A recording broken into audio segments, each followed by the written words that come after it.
pace vouă! Ce bucurie să fim în a 14-a zi a provocării noastre de 31 de zile cu proverbe.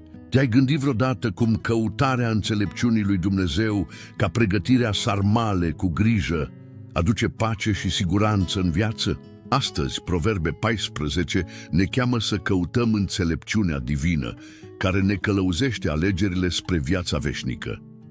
Acest capitol ne învață să găsim putere în frica de Domnul, fie în familie, la muncă sau în credință.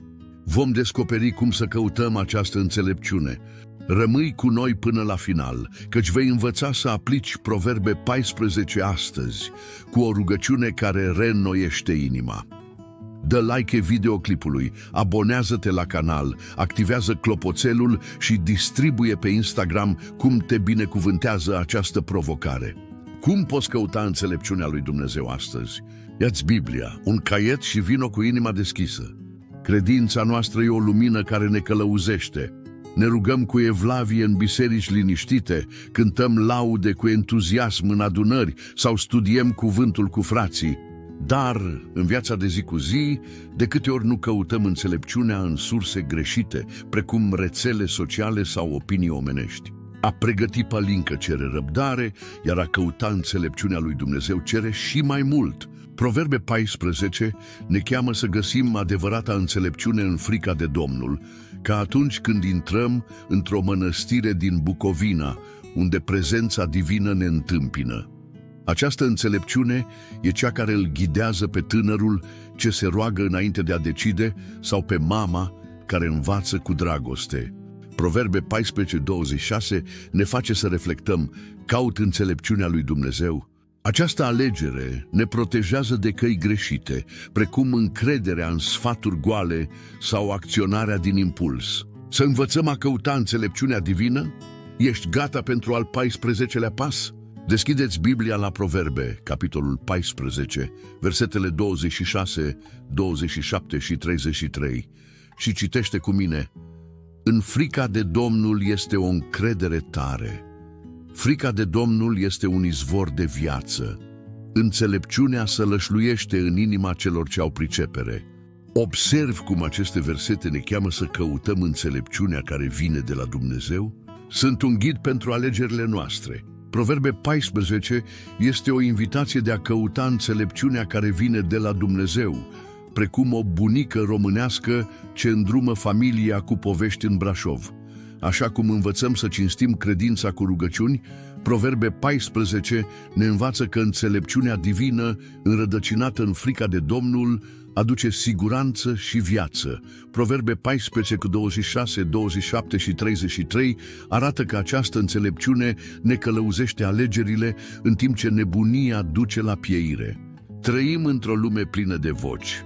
Rețelele sociale oferă sfaturi rapide, prietenii sugerează scurtături, iar presiunile ne îndepărtează de credință. Gândește-te la un tânăr din Timișoara tentat să se încreadă în promisiuni goale de succes online. Acesta e avertismentul din Proverbe. Înțelepciunea omenească e fragilă. Nebunul ignoră frica de Domnul ca cel ce disprețuiește sfaturile bătrânilor, atât de prețuite în cultura noastră. Dar a căuta înțelepciunea divină e practic. E lucrătorul din București care se roagă înainte de a decide. E mama care își îndrumă copiii cu dragoste. Sfatul de astăzi este: caută înțelepciunea lui Dumnezeu. Roagă-te: Doamne, călăuzește-mă cu adevărul Tău. Înainte de a acționa, citește cuvântul sau cere un sfat înțelept. Această practică reflectă credința, ca lauda cu frații sau aprinderea unei lumânări în mulțumire. Imaginează-ți că mergi prin munții Carpați, unde fiecare pas e ghidat de lumina unei lanterne sigure. Proverbe 14:27 ne învață că înțelepciunea lui Dumnezeu e această lanternă, luminând calea spre viață. Ce-ar fi dacă astăzi ai căuta această înțelepciune în fiecare decizie? Cum ar fi pacea de a te încrede deplin în Domnul? Gândește-te la Maria, o tânără dintr-un sat din Bucovina. Crescută de bunica sa, se ruga înainte de fiecare masă, mulțumind pentru sarmale și pâine. Maria caută înțelepciunea lui Dumnezeu, spunea bunica, arătând spre Biblie. În Brașov, ca profesoară, Maria a înfruntat o ispită. Colegii sugerau metode ușoare, dar contrare eticii creștine. Tulburată, și-a amintit de vorbele bunicii. Într-o seară a citit Proverbe 14 și s-a rugat: Doamne, călăuzește-mă cu înțelepciunea Ta. A doua zi a ales să predea cu integritate, câștigând respectul elevilor. Încetul cu încetul, Dumnezeu i-a binecuvântat viața cu pace și scop. A căuta înțelepciunea divină nu înseamnă doar a evita greșelile, ci a trăi pentru Dumnezeu, ca familia care împarte pălincă de Crăciun, celebrând binecuvântările sale. Ea alege adevărul, precum fermierul care plantează cu credință.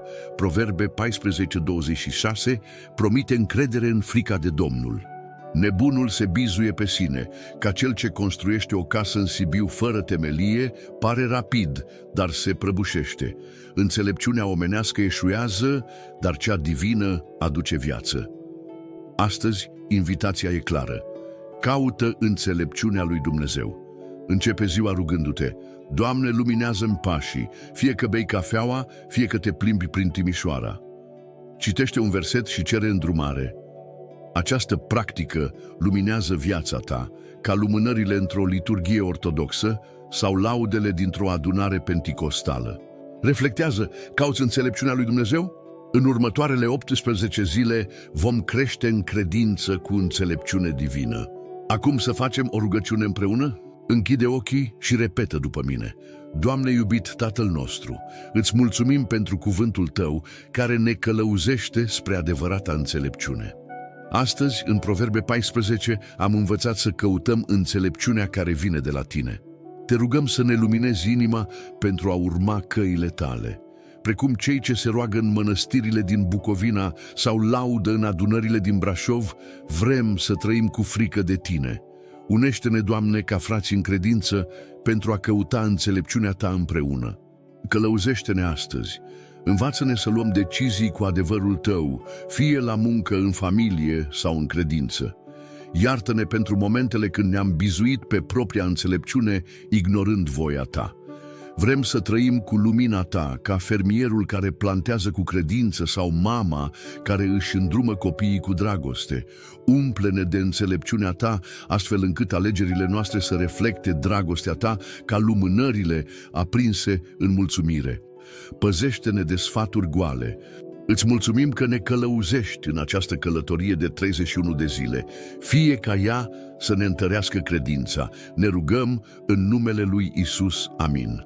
Ce moment binecuvântat cu cuvântul lui Dumnezeu! Astăzi am făcut al 14-lea pas pentru a trăi cu înțelepciune, căutând-o pe cea care vine de la Dumnezeu. Cum vei aplica Proverbe 14 astăzi? Spune-ne în comentarii, poate rugându-te înainte de a decide sau căutând un sfat înțelept, și inspiră-i pe alții. Invită-ți familia sau grupul de rugăciune la această provocare.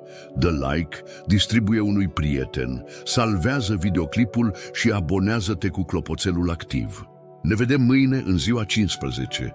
Încrede-te în planul lui Dumnezeu. Dumnezeu să te binecuvânteze!